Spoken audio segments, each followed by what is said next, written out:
A love story can fade with time, but some memories refuse to disappear. And sometimes, all it takes is one moment, one small spark to bring back a feeling the heart thought it had.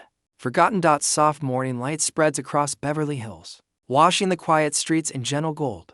The city is waking up, but the world feels still, as if holding its breath. A red silk dress hangs alone on a rack, its fabric swaying softly, as though it remembers a night full of laughter and dreams. A pearl necklace lies on a dresser, catching the first beam of sunlight. The camera glides past these objects slowly, almost reverently, showing them not as props but as symbols of a love story frozen in time. A limo door closes with a firm click, echoing through the empty driveway. The camera never rises high enough to reveal faces. Instead, it focuses on moving hands, polished shoes, and reflections on shining car windows. Every image feels familiar, like fragments from a memory the viewer hasn't visited in years. The scene shifts to a newspaper resting on a cafe table. A breeze flips the page, revealing a small headline: Beverly Hills Love Story, 30 years later. Only a few words, but enough to make the heart pause. The paper rustles again, and the camera drifts upward, showing the early morning glow hitting tall buildings, reminders of success, change, and the passing of time. A soft voice begins to speak. Not dramatic, but filled with warmth. Some stories leave a mark so deep, the years can never erase it. Some connections never truly end. They simply wait. The music is gentle, building slowly like a heartbeat gaining strength. The visuals move to a close-up of a velvet box opening, revealing a ring that once meant everything. We see a gloved hand brushing the dust from its surface, the movement careful and thoughtful. The camera then cuts to the inside of a luxury penthouse, where an untouched piano sits by a window. One key is pressed down gently, producing a quiet note that fades into the growing morning light. Then, we see Beverly Hills again, busier now, full of cars and life. But the focus stays on small things: a bouquet of roses being wrapped, a pair of high heels stepping across a marble floor, a balcony curtain fluttering in the breeze. These images say what words do not. Time has passed, but something is returning. Something is shifting. The narrator continues: before the world knew their names, they were just two people searching for something real. And now, after all these years, their story is about to open again. The music swells just slightly, hinting at emotion, hinting at hope. As the section ends, the camera drifts back to the red dress. It hangs still, untouched, but now it feels alive, like the beginning of a new chapter waiting to be written. The world has changed since their story first lit up Beverly Hills, and time has carved new paths for both of them. The morning light now falls on a tall glass building, where Edward Lewis sits in his office. High above the city, we never see his face, only the outline of his figure against the skyline. Papers are spread across his desk, but he isn't reading them.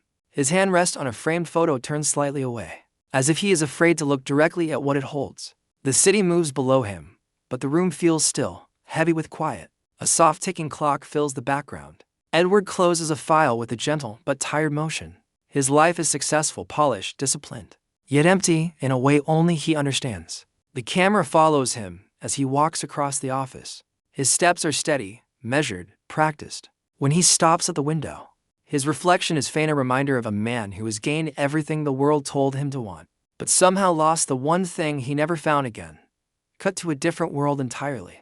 A backstage hallway filled with soft chatter, fabric rustle, and warm lights. Vivian is there, mature, graceful, confident. Again, her face stays hidden, seen only through her hands adjusting a row of handmade jewelry for a charity fashion gala. She moves with calm certainty, the kind that comes from years of learning who she is and what she stands for. A volunteer approaches, and Vivian's hand touches theirs briefly in reassurance. Her energy is kind, warm, the kind that draws people in even without a single glimpse of her face. The camera drifts to a wall covered with photos, charity events, outreach programs, young people she has helped. She built a life she never imagined back in those early days, a life shaped by strength, compassion, and her own hard work. We see a small moment that says everything: a worn, old postcard tucked into her planner. A postcard from Beverly Hills. She closes the planner quickly, almost protectively, and continues preparing for the event. It's a quiet gesture, but it reveals the truth: her past may be distant, but it was never forgotten. The scene shifts again. A quiet home at dusk. A shelf filled with books on personal growth, empowerment, and dreams.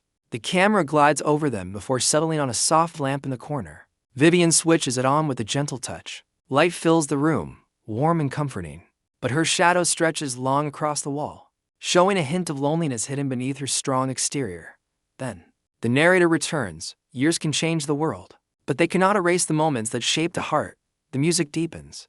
We see Edward step into an elevator, straightening his tie, preparing for another long day that brings him success but not joy. We see Vivian closing her studio for the night, pressing the light switch, leaving the room dark but peaceful. Two lives, two paths, both once intertwined, now distant. Yet the air feels charged, almost expectant, as if something long buried is beginning to rise again. Before the section ends, the camera lands onto places Edward's forgotten photo frame and Vivian's hidden postcard. They sit miles apart, untouched and quiet, but both waiting for the moment when their worlds will cross once more. Night settles over Beverly Hills. Like a quiet secret, the streets glow under soft yellow lights, and the city feels different, still familiar, but heavy with something unseen. A storm begins to whisper in the distance, the first raindrops tapping gently against windows. This is the kind of night where fate moves quietly, choosing its moment with care. The camera glides through the hallway of Edward's penthouse. Everything is neat, structured, and controlled, exactly how he built his world. But tonight, something breaks that order. A shadow slides across the marble floor. A hand-gloved, calm slips a thick envelope under Edward's door. The moment is quick, silent, almost invisible. But it changes everything. Edward walks into the room only minutes later, loosening his tie. He reaches for his phone, checking messages out of habit, expecting nothing new. Then his eyes fall to the floor, or rather, the camera shows his shoes stop beside the envelope. His hand hesitates before picking it up, fingers tightening around the edges. The paper feels old, important, familiar. Without a word, he carries it to his desk. The rain outside grows louder as he opens it slowly, as if afraid of what he might find inside. Meanwhile, miles away, Vivian finishes her final tasks for the night at her studio. She reaches for her coat when she notices something on the table. She doesn't remember placing there a small, cream-colored envelope with no name, no return address. Her hand pauses in midair, and the room seems to grow still. She touches the envelope lightly, as though checking if it's real. The camera follows her steps as she sits down, the lights above gently dimming. Her fingers trace the edge before she finally opens it. Inside both envelopes lies the same thing, a single sheet of thick paper, worn at the corners. The same handwriting, the same message. We never see the full letter, only small glimpses. It's time. Please come, before it's too late. Edward leans back in his chair, the letter trembling slightly in his hand. A phone on his desk lights up with an incoming call, showing only unknown number. He stares at it, frozen, and when he finally answers, the camera stays on his hand gripping the phone. A familiar voice speaks on the other end, soft, older, yet unmistakable. But the audience never hears the words. All we see is Edward's other hand tightening into a fist. Cut back to Vivian. She holds the letter close to the light, reading every line slowly. Her breath catches for a moment. A tiny emotional break she tries to hide even though no one is watching. She folds the letter carefully, almost respectfully, and presses it to her chest before slipping it into her coat pocket. The narrator returns. Voice low and steady. Some doors never truly close. Some stories only pause, until the truth knocks again. The storm outside grows stronger now. Lightning flashes across the city, revealing quick shots of taxis splashing through rain. A street light flickering, a train departing from a quiet station. All ordinary moments, yet they carry the weight of something big approaching. Then the camera cuts sharply. Edward stepping into the elevator, letter in hand. Vivian locking her studio door, envelope in her pocket. To decisions made. Two journeys starting. Two hearts unknowingly moving toward the same destination. The music rises, building tension. A final lightning flash fills the screen before everything fades to black. Rain sweeps across the city through the night, washing the streets clean and turning every light into a shimmering reflection. By morning, Beverly Hills wakes under a silver sky, quiet and thoughtful, as if aware that something long awaited is finally about to unfold. The camera moves to a luxury hotel entrance. A black car pulls up slowly, its tires cutting through small puddles. The door opens, revealing only a pair of familiar high heels stepping down, followed by a glimpse of a long coat brushing gently against the pavement. It's Vivian arriving in silence, carrying a mixture of hope and fear that shows only through the tension in her hands. She pauses for a moment, looking up at the tall building. The camera never shows her face, but the way her shoulders rise on a deep, steady breath tells us everything. This place holds memories she has tried to hide from herself for years. Inside the hotel, a balcony overlooking the city stands open. Curtains sway softly as a cool breeze drifts in. Edward waits there, standing just behind the doorway. His posture is calm, but his hands betray him. One grips the balcony rail too tightly. The other holds the letter folded neatly in his pocket. He checks his watch, not out of impatience, but out of nervous habit. The quiet around him feels heavy, as though the past is standing beside him, reminding him of every choice he made and every moment he lost. The scene shifts to the hallway. Vivian walks carefully, her footsteps soft and steady on the carpet. A low musical note hums in the background, building slow tension. She stops outside a door, the same suite number from years ago. Her hand hesitates before reaching forward, fingers trembling just enough to show the weight of the moment. For a second, she lowers her hand again, as if she's thinking of walking away. But something pushes her forward, something stronger than fear. She knocks, gently. One soft tap that seems to echo through time. Inside, Edward freezes. His breath catches in his throat, and the room goes still. He walks toward the door slowly, almost cautiously, as if afraid the person on the other side might vanish if he moves too fast.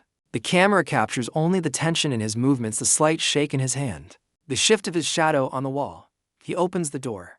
For a split second, the screen does not show anything except the doorway between them, the space that once separated their lives and now connects them again. Their silhouettes stand facing each other, close yet distant, familiar yet changed. No faces, just the quiet power of two people brought back together by something neither of them fully understands yet. Then the camera lowers to their hands. Vivian's hand rests at her side, uncertain. Edward's hand twitches slightly, wanting to reach out but stopping himself. The silence between them is thick, almost painful, filled with memories that never really faded. The narrator speaks softly. Sometimes the hardest journey is the one that brings you back to the person you once walked away from. Edward finally lifts a hand, slow, careful. Vivian watches him, her breath shaky, her posture fragile yet brave. When his hand reaches hers, he doesn't grab it. He simply lets his fingers brush against her knuckles, like a whisper of the past returning. And she responds. Her hand rises, meeting his halfway. Fingers touch, uncertain at first, then settle into a soft, familiar hold. It is not dramatic. It is not perfect.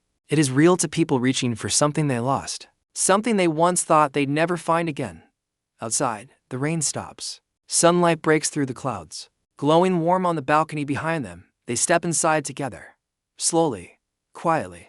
A beginning wrapped inside an ending. The scene fades with only one image left on screen, their intertwined hands, fragile but determined, resting gently between them.